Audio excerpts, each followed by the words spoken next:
Hola amigos, bienvenidos a Diarios de Avivamientos. Hoy quiero tocar el tema del primado del obispo de Roma o jurisdicción universal del Papa, ya que este tema está muy candente entre los mismos católicos romanos, puesto que un grupo de apologetas talibanes y fanáticos se han dedicado a atacar al licenciado Guido Rojas, que se ha atrevido a decir algo que es históricamente cierto, históricamente comprobable, que esto no se trata de ser católico romano o ser protestante, esto se trata de ser honesto con la misma historia. Y es que el obispo de Roma nunca tuvo, de hecho, es decir, nunca ejerció plenamente, aunque siempre lo quiso, lo deseó y trató de imponer esto, pero en la práctica nunca fue reconocida su autoridad de jurisdicción universal. Porque recordemos que en aquella época, en la iglesia primitiva, se comienza a desarrollar, ya en el siglo V, haya su plenitud de lo que sería la pentarquía. Es decir, recordemos, en Occidente tenemos un solo patriarcado, que es el patriarcado de Roma, pero en Oriente tenemos otros patriarcados: Jerusalén, Antioquía, Alejandría, Constantinopla.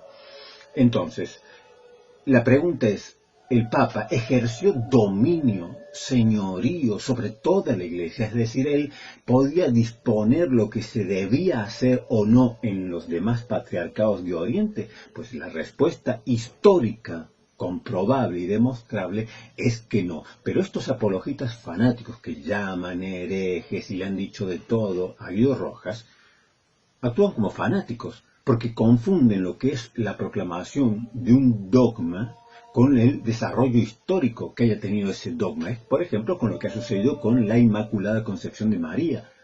Solamente un fanático podría decir que la Iglesia siempre creyó en la Inmaculada Concepción de María, es decir, en los primeros siglos, porque no vas a encontrar vestigios de esa doctrina en los padres apostólicos, es decir, aquellos obispos, teólogos y maestros que sucedieron a los apóstoles. El mismo Agustín, como hemos visto en el video que hicimos sobre el pecado original, dice que el único ser humano, la única persona que nació sin pecado original es Cristo. Y él le atribuye a María, el propio Agustín, el pecado original. Entonces no se puede decir que esta doctrina de la Inmaculada Concepción de María siempre fue creída en toda la Iglesia, en todo tiempo y en todo lugar, primero y principal, porque todos los patriarcados de Oriente, en todas las iglesias que fueron fundadas también por los apóstoles en Oriente, nunca se creyó el dogma de la Inmaculada Concepción de María. Solamente fue en Occidente, en la iglesia latina. Y la proclamación de este dogma llevó una lucha interna muy grande. Sabemos que entre dominicos, tomistas y franciscanos hubo una guerra, una lucha, hasta que se impuso la visión de los franciscanos que bogaban porque se aprobase o porque se proclamase que María era inmaculada desde su concepción. Pero no así los demás teólogos. Hubo mucha resistencia, mucha oposición. En este libro de teología dogmática, que es para seminarios también, católicos romanos, cuando habla, por ejemplo, del dogma de la Inmaculada Concepción, dice: el dogma de la Inmaculada Concepción es, pues, un ejemplo de cómo el pueblo creyente y los teólogos han logrado penetrar una verdad que no estaba expresamente consignada en la revelación. ¿Qué quiere decir? Que no estaba expresamente consignada en la Biblia. Se aduce como un caso tipo del sensus fidelium y de la importancia de la tradición. Y aquí menciona un montón de eruditos, de teólogos, de padres de la Iglesia que no estaban de acuerdo con este dogma. ¿Qué quiere decir esto? Que hubo un desarrollo. Que hubo un desarrollo hasta que en el siglo XIX un papa la proclamó como dogma e impuso que todo católico romano tiene que creer en la Inmaculada Concepción de María. Pero nadie se torna hereje por decir que en la era patrística, en lo que sería la zona de los padres apostólicos, pues nunca se enseñó. Pues no hay testimonio. Todo esto del desarrollo de la Inmaculada Concepción de María comienza en el siglo V recién.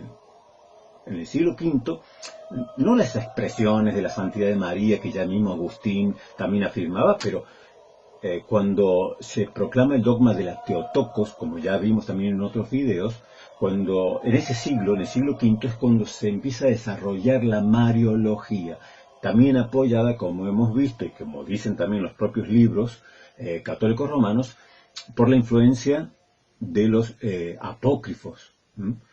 Y entonces sería un fanatismo absoluto hoy decir, o llamar a alguien hereje, un historiador, porque diga, no, en los primeros siglos no hay indicios de este dogma.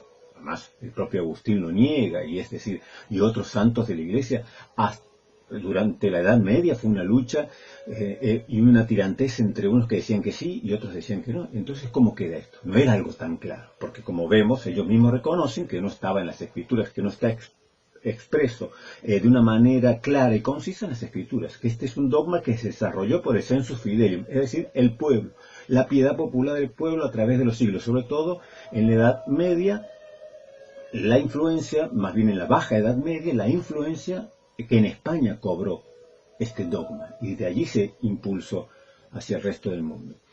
Entonces, con el tema del primado de Pedro, el primado del obispo de Roma, pasa exactamente lo mismo.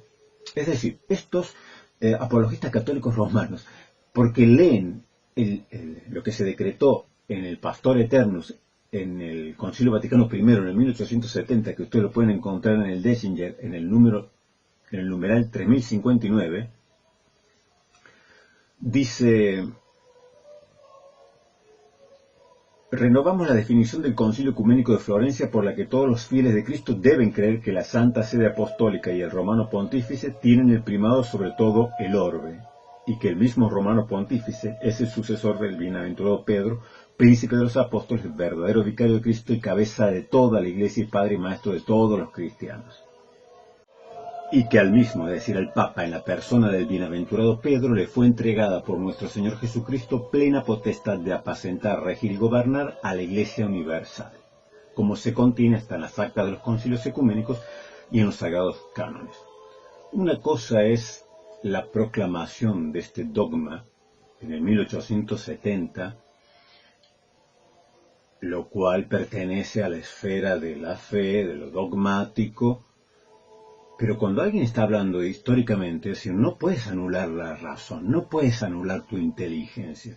Hay un dogma en la Iglesia Católica Romana que todo católico está obligado a creer, que es la primacía del obispo de Roma, la supremacía de jurisdicción universal, bajo pena de anatema. Eso es una cosa, pero de ahí, eso es lo que aspira, lo que anhela, lo que creen. Pero otra cosa es la práctica. Que la práctica lo atiende la historia, y la historia se debe ver desde la imparcialidad, no desde el fanatismo. Una cosa es que la Iglesia Católica Romana aspire, crea, diga, nosotros tenemos que tener, el obispo de Roma tiene que tener la jurisdicción universal, nosotros lo creemos, lo proclamamos, lo definimos, todo lo que quiera. Pero otra cosa es la realidad histórica, la práctica. Y el obispo de Roma nunca tuvo en la práctica esta jurisdicción universal por la que suspira el Concilio Vaticano I. No la tuvo.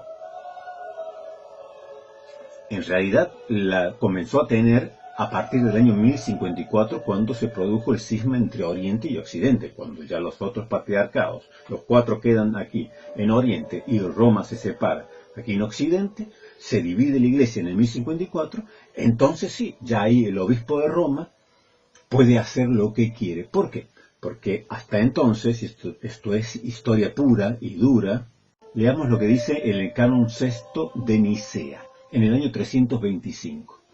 Permanezca en vigor la antigua costumbre vigente en Egipto, Libia y Pentápolis, que de que el obispo de Alejandría tenga facultad sobre todos estos, ya que también existe la misma costumbre con respecto al obispo de Roma. Fíjese cómo reparte la autoridad. No dice que el obispo de Roma, el primer concilio ecuménico del año 325, no dice que la autoridad sobre toda la iglesia la tenga el obispo de Roma, sino que dice que tiene una antigua costumbre vigente, que el obispo de Alejandría tiene que tener facultad sobre todo su región, sobre sus diócesis.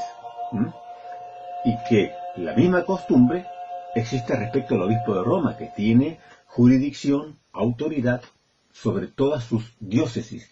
Igualmente, queden en salvo las prerrogativas de antigüedad de la Iglesia o del patriarcado de Antioquía. Estos eran los tres grandes patriarcados antes de que se elevase a segundo rango, a segundo nivel por detrás de Roma, a la nueva Roma, Constantinopla. Esto es historia pura y dura. A partir de la paz de Constantino, en el siglo IV, en el año 313, ¿quién ejerce la máxima autoridad en la iglesia cristiana? El emperador. Eso es historia. El único que podía convocar un concilio, que tenía la autoridad para convocar un concilio ecuménico, era el emperador. Si algún patriarca o el Papa de Roma se hubiese atrevido a convocar un concilio sin el permiso, la autorización del emperador, terminaba preso, terminaba exiliado en alguna isla, porque nadie ejercía mayor autoridad, y esto se ve en toda su plenitud con Justiniano en el siglo VI, nadie ejercía sobre la iglesia mayor autoridad que el emperador. Justiniano decía que lo que él dictaminaba la iglesia tenía que cumplirlo, porque era el representante de Cristo en la tierra, el emperador. Es a partir de que se separa la iglesia en el 1054, de Occidente se separa de los otros 4 patriarcados, cuando el obispo de Roma ya ve libre su camino para convocar concilios. Hasta entonces él no tenía autoridad para convocar concilios. Es decir, mientras la iglesia estuvo unida, tal como lo afirma Guido Rojas en el primer milenio, la máxima autoridad la tenía el emperador, no el obispo de Roma, porque el obispo de Roma no podía ejercer sobre los demás patriarcados su autoridad. Es más, miremos un poquito en este excelente libro Historia del Cristianismo 1, El Mundo Antiguo, de la editorial Trosta, que no se le puede decir que esto es un libro protestante. No, está hecho por eruditos católicos. Dice, de la misma manera que cada metropolitano era quien aprobaba las elecciones de los obispos de su provincia eclesiástica, los patriarcas aprobaban a los metropolitanos, es decir, los obispos que tenían a cargo la diócesis, de su patriarcado, sin ninguna intervención de ninguno de los otros patriarcas, y corregían sus faltas, incluso con pena de excomunión, en los casos que juzgasen dignos de esa sanción. Cada patriarca era elegido al cargo como lo era cada obispo de cualquier sede, por un sínodo de obispos y laicos, pero eran elegidos por la misma jurisdicción, es decir, que nombren estos católicos, apologetas católicos romanos que acusan de hereje a Guido Rojas, que nombren ellos qué obispos fueron nombrados por el obispo de Roma en Antioquía de Siria, en Alejandría, o qué patriarca fue nombrado en Antioquía, en Alejandría, en Constantinopla, por el obispo de Roma. Como bien dice aquí, continúa diciendo, conscientes estos patriarcas de la necesidad de mantener la comunión con las demás iglesias, no obstante su propia autonomía, los patriarcas, tras su elección, enviaban a los demás patriarcas una comunicación escrita redactada en el mismo sínodo por el que habían sido elegidos, anunciándoles su elección. A ellas juntaban su propia confesión de fe con el fin de que los demás reconociesen su ortodoxia y los aceptasen como hermanos en el episcopado de la Iglesia Universal. Nunca el Papa, el obispo de Roma, eligió un patriarca en cualquiera de las otras sedes. Nunca el obispo de Roma eligió un obispo que no fuese en su sede, en su jurisdicción de la Iglesia Occidental, de su patriarcado.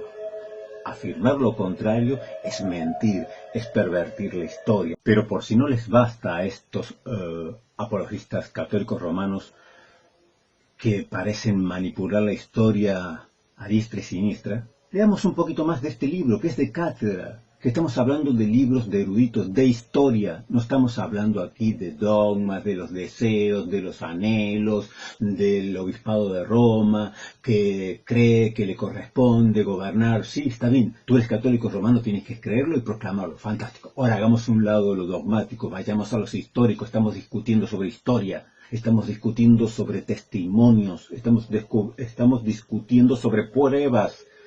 Miren lo que dice, interesantísimo lo que dice aquí el libro, continúa diciendo, dentro de los límites de su propio patriarcado, El obispo de Roma nombra metropolitanos, regula la liturgia, interviene con frecuencia en el mantenimiento del orden y la disciplina, exactamente como los demás patriarcas en sus respectivas regiones.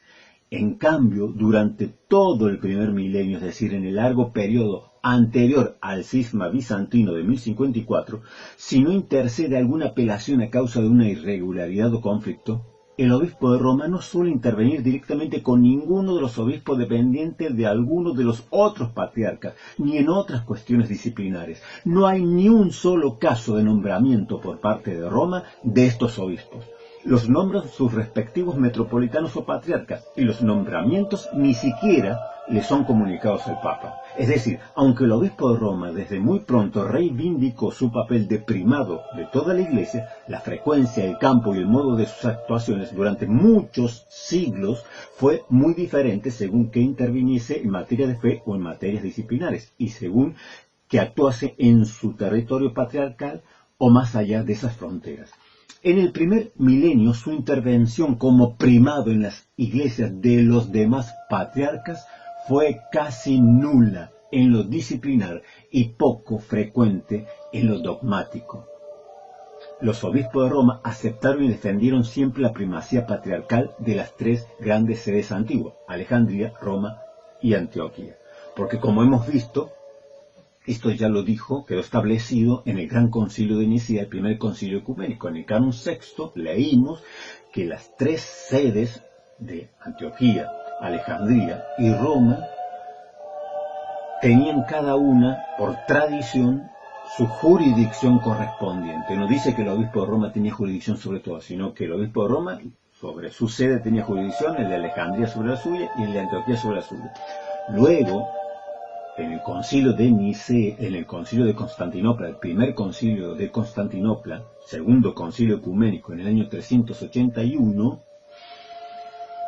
se agrega un canon donde dice que después de Roma le sigue Constantinopla, la segunda Roma.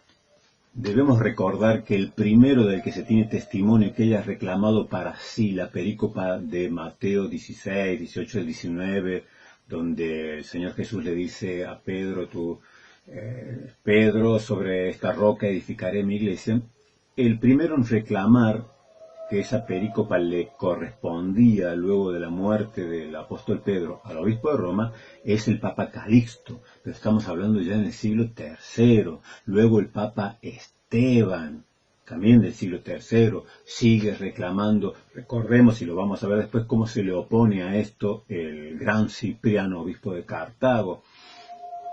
Luego vendrá el Papa Dámaso en el siglo IV, León Magno en el siglo V, Gregorio Magno en el siglo VI, que son los que más enfatizaron en esto. Pero ¿qué pasaba? Mientras la Iglesia estaba unida, los demás patriarcados le reconocían este puesto de honor, el primero, al obispo de Roma. Pero eso sí, cada patriarcado tenía autonomía de jurisdicción y de gobierno. El obispo de Roma no podía inmiscuirse en los asuntos de otro patriarcado, salvo que uno de esos patriarcados, o algún obispo, o algún metropolita tuviera un conflicto grave, considerase que se le estaba cometiendo una gran injusticia, entonces podía apelar a Roma porque se la consideraba obviamente más imparcial, porque no estaba dentro de la esfera de Oriente, estaba en Occidente, la única sede de Occidente, se podía apelar a ella, porque los demás patriarcas también respetaban mucho la decisión del obispo de Roma. Pero cuando estaba la pentarquía y los concilios que se hicieron antes de la división del cisma de Oriente y Occidente, todo concilio, y a veces esto lo he escuchado decir a los apologetas católicos romanos, decir, no, es que no tenía validez un concilio hasta que el Papa lo aprobaba. Obviamente, pero tampoco hubiese tenido validez si el Papa lo hubiera aprobado y no lo hubiera aprobado el patriarca de Constantinopla o de Antioquía. Es decir, Justiniano ya lo había impuesto esto, dijimos en el siglo VI, ya cuando llega a la plenitud, de que tenían que estar de acuerdo los 5 patriarcas. La pentarquía tenía que estar de acuerdo para que algo fuese válido. De lo contrario, si el Papa se negaba a aprobarlo, no se podía decir que eso era ecuménico. Si se oponía el obispo, el patriarca de Constantinopla, pasaba exactamente lo mismo. Es decir, porque los 5 patriarcas tenían que estar de común acuerdo. Por eso era la pentarquía.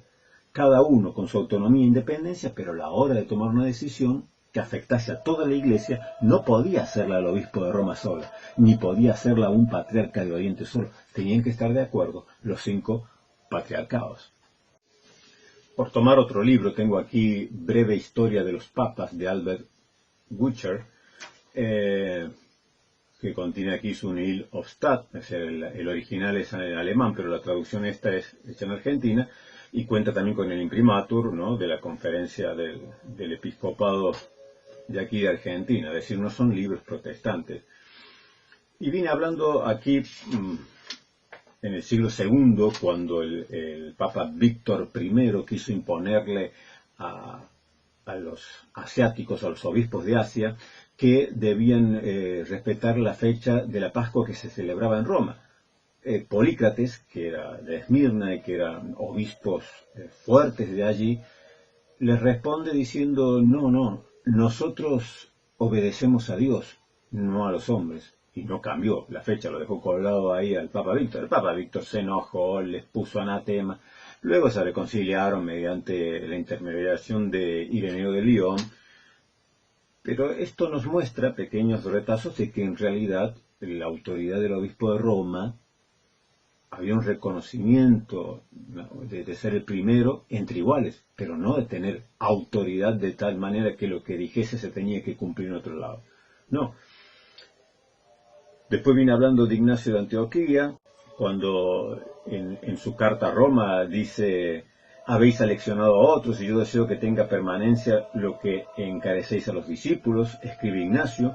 Esta frase indudablemente implica una cierta preeminencia, aunque de ninguna manera el posterior primado doctrinal y jurisdiccional. Y un poquito más abajo, sigue hablando de cómo Ignacio le escribe a la Iglesia de Roma. Ignacio de Antioquía, cuando va camino al martirio, dice, por cierto que de ahí al desarrollo de la monarquía absoluta del papado aún había un gran trecho. Es decir, en época de Ignacio de Antioquía, en épocas del Papa Víctor en el siglo II, no había todavía ese desarrollo de la monarquía absoluta, de esa primacía de jurisdicción o supremacía que anhelaba o reclamaba para sí el obispo de Roma. Esto está en la página 27 de este breve historia de los papas. Que podamos tomar otro libro que es ultracatólico romano. Historia de la Iglesia de Moreau. Este libro tiene más años que yo, pero es válido para que es ultracatólico. Pero miren lo que dice aquí. Dice, hablando de la jerarquía eclesiástica, los papas y los obispos, dice, los papas llevan el título de obispos de Roma, pero son además jefes de la Iglesia en toda la cristiandad. En un principio, sin embargo, no ejercieron el poder con la amplitud con que lo ejercerían más adelante. En esos primeros siglos, por ejemplo, no nombran a los obispos, pero se le ve intervenir en comunidades extrañas a la comunidad de Roma, como en Corinto, para restablecer la concordia. Los obispos, los fieles, los heréticos se acostumbran a recurrir a ellos para aclarar cuestiones de doctrina. Pero miremos en este libro, que es mucho más actual y digamos más accesible, por si alguno de ustedes lo quieren tener, que es Historia de los Papas, de Juan María Laboa Gallego, que no es un pelandrusco cualquiera, es decir, es doctor en Historia de la Iglesia por la Universidad Gregoriana de Roma. ¿Se acuerda que estuvimos hablando recién del Papa Víctor I, que se enojó con los obispos asiáticos porque les quiso imponer la celebración de la Pascua en la misma fecha que se celebraba allí en la Iglesia Latina? Veamos un poquito qué dice este libro de Historia de los Papas de Laboa Gallego. En la página 35 dice, Víctor, el Papa Víctor, fue el primer obispo latino y el primero verdaderamente monárquico de Roma. Fue papa del 189 al 198, siglo II estamos. Aunque el poder episcopal aparezca todavía poco estructurado. Un poquito más adelante dice, fue la drástica condena de quienes celebraban la Pascua en una fecha distinta a la de la tradición romana la que sorprendió a todos y disgustó especialmente a los orientales. Estos reunieron sínodos en el área mediterránea en los que se discutió con pasión el tema sin que fuesen capaces de llegar a un acuerdo. En cualquier caso, llamó la atención la pretensión de Víctor, del Papa, de imponer a todas las iglesias la tradición romana. Podría comprenderse su decisión de que todas las comunidades de la diócesis de Roma celebrasen al mismo tiempo la fecha más importante de la liturgia cristiana, pero resultaba más incomprensible su determinación de imponerla en todas partes, incluso aceptando la íntima relación existente entre fe y liturgia, porque el tema no parecía tan decisivo. En este sentido, el episcopado de Víctor representa una etapa significativa en el proceso imparable de reafirmación del obispo de Roma en sus relaciones con las otras iglesias, aunque, evidentemente, no se puede mencionar aún ninguna clase de primacía. Repito, siglo II. Ya Víctor comienza a ejercer, a reclamar para sí una autoridad sobre toda la iglesia. Dice, aunque evidentemente no se puede mencionar aún ninguna clase de primacía. Recordemos que yo di una lista anteriormente, donde luego vendrá el Papa Calixto, donde vendrá el Papa Esteban I, donde vendrá después Dámaso, después vendrá León Magno, Gregorio Magno, todos reclamando esa primacía o de jurisdicción o supremacía de jurisdicción universal. Pero como hemos visto en todos los libros que son católicos, porque no les he sacado libros protestantes, son católicos, en estos primeros siglos no existe nada parecido a una supremacía de jurisdicción universal. Lo dicen historiadores de cátedra, doctores en historia, que enseñan en seminarios, que enseñan en las mejores universidades católicas. Y todos ellos niegan que el primado universal del obispo de Roma haya sido efectivo o haya sido de hecho en los primeros siglos de la Iglesia. Porque si no nos hubieran separado los patriarcados de Oriente y de Occidente por esta pretensión, porque hubo la pretensión que empezó desde, ya dijimos, en el segundo concilio segundo concilio ecuménico, el que sería el primero de Constantinopla en el 381, y luego tenemos en el 451 en el de Calcedonia, creo que es en el canon 28, donde dice que el patriarca de Constantinopla tiene el mismo rango de honor que el obispo, el patriarca o el papa de Roma.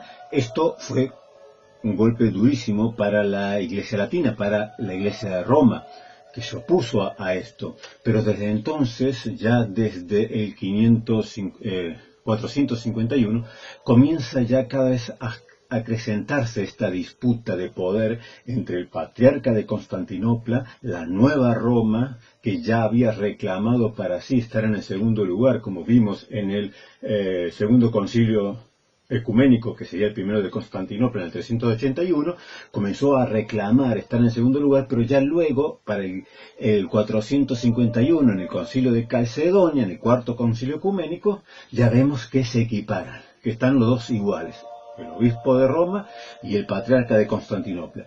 Esta pugna, esta lucha no cederá nunca, porque nunca reconocerá el patriarca de Constantinopla al obispo de Roma por encima de él. Jamás permitirá eso. ¿Cuál es la solución? Pues el cisma, la división. Eso desemboca en el 1054 en la ruptura de la Iglesia, que se parte en dos. Entonces, dijimos que para entonces el emperador, y esto lo pueden ver en el libro que les dije de la editorial Trota, que es muy bueno, allí en la página 547 dice: efectivamente, en el imperio cristiano se mantuvo durante siglos el ideal helenístico de que el emperador era el representante en la tierra de la divinidad, y como tal tenía el deber de ocuparse de la custodia y defensa de la religión. tanto en su aspecto doctrinal como sobre todo en el disciplinar. Ya bajo el imperio de Constantino, dice el obispo Eusebio Cesarea, admitía que el emperador cristiano ejercía el servicio de unidad en la iglesia del imperio. Luego más adelante dice que Justiniano, en varias de sus leyes o edictos, expresa bien claro cuál era la conciencia que tenía de sus obligaciones como supremo árbitro también en materia religiosa. Las reiteradas reivindicaciones del obispo de Roma reclamando un papel especial en toda la iglesia se hicieron compatibles durante los siglos VI y VII con su aceptación del régimen pentárquico. Es decir, mientras hubo fuertes emperadores en Oriente, el mayor poder lo mantenía el emperador. El poder sobre toda la iglesia nunca lo tuvo el Papa, efectivamente. La tuvieron sí los emperadores. Luego, cuando ya empiezan a levantarse emperadores más fuertes, como Carlomagno aquí en Occidente, bueno, ya ahí empieza la cosa a cambiar, pero aún así Carlomagno tenía más poder que el Papa, porque vemos que los emperadores, que luego también suceden a él, tienen poder para quitar y poner papas. Es decir, mientras hubo emperadores, el poder siempre lo tuvo el emperador. Hasta el 1054, cuando ya hay una división, entonces ya aquí la iglesia ya no tiene ningún emperador sobre sí, al cual obedecer de manera como a Justiniano, como a Carlomagno y algunos de sus sucesores. Otón también, que luego vendrá de Carlomagno. Otón I quitaba y ponía papas a su antojo. Es decir, hasta el 1054 después, entonces ya comienza Roma a independizarse y ejercer esa primacía, pero claro, ya no estaban los otros cuatro patriarcados, ya la iglesia se había dividido. Disculpen amigos que los ametralle con tantos datos, que queda un poco a veces desprolijo, pero no quiero hacer videos tan largos, entonces trato de condensar lo más que pueda estos datos, para que luego cada uno investigue por su cuenta. Porque la verdad me molesta muchísimo ver esta actitud de estos apologistas católicos romanos que se han agarrado de una manera poco cristiana, la verdad, como jauría de hienas, lanzándose sobre el licenciado Guido Rojas, que es una persona respetable, es una persona que se nota que estudia, que investiga, que es sincero, que cuando se equivoca lo reconoce, que está siempre abierto al diálogo, pero la actitud soberbia de los que lo atacan realmente me ha puesto mal, ¿no? Verlos a estos soberbios, que aparte uno los escucha decir cada burrada histórica que uno dice, la verdad, no han agarrado un libro de historia eclesiástica en su vida y le quieren discutir a Guido Rojas que lo supera, pero muchísimo más en conocimiento. Pero bueno, confundiendo, como les digo, una cosa es la cuestión dogmática que todo católico romano está obligado a creer, y otra cosa es el desarrollo de ese dogma, el desarrollo histórico, que no se puede. La historia es historia, no se puede juzgar la historia hay que exhibirla tal cual es. Recuerdan que habíamos hablado que el Papa Esteban I, esto es en el siglo III, reclamaba para sí, diciendo que la perícopa de Mateo, donde dice el Señor que tú eres Pedro y sobre esta piedra edificaré mi iglesia, le correspondía al obispo de Roma. Y estas pretensiones de Esteban encuentran rechazo en el otro gran obispo de aquí, de la iglesia latina, de Cartago, norte de África, que es el gran Cipriano de Cartago. Cipriano de Cartago, y dice esto, ¿no? Pero lo más interesante es que el texto está presentado por Agustín, es decir, que yo les doy, Agustín toma las palabras de Cipriano y las vuelve a repetir. Esto está en el Tratado sobre el Bautismo, en el libro 2, capítulo 2, en el punto 3 de Agustín.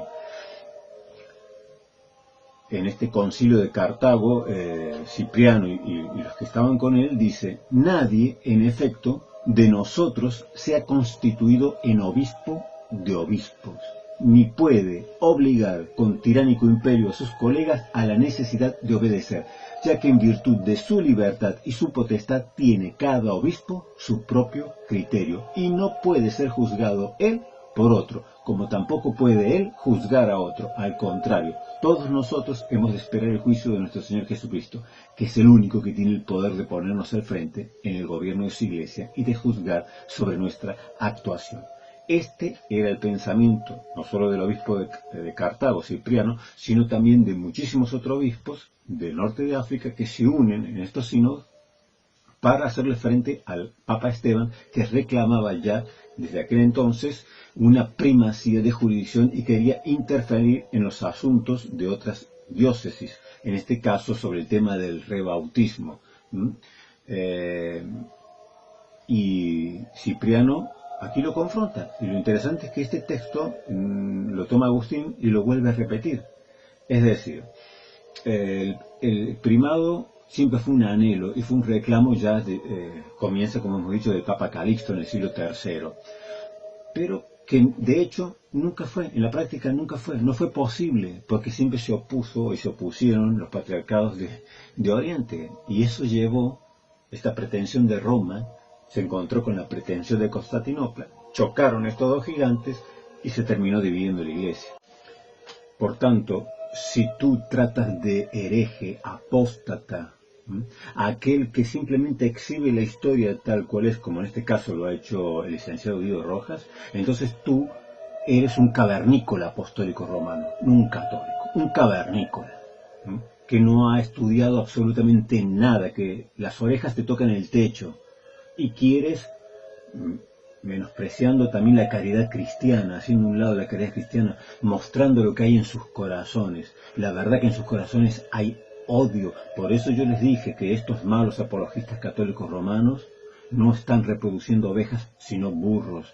Están creando talibanes, ejércitos de talibanes llenos de odio que se vuelven como jaurías para devorar a todos aquellos que no piensan igual que ellos. Así que desde aquí el apoyo a Guido Rojas, porque desde el punto de vista histórico está en lo correcto. No hay forma de contradecirlo. Está en los libros de historia de los mismos católicos romanos. Está en la misma historia eclesiástica. Y no se puede contradecir. Así que gracias por haberme tolerado este tiempo en que los he ametrallado con datos, pero bueno, lo importante es que cada uno investigue y que pueda llegar a sus propias conclusiones. Recuerden, aléjense, huyan del fanatismo, huyan de los fanáticos.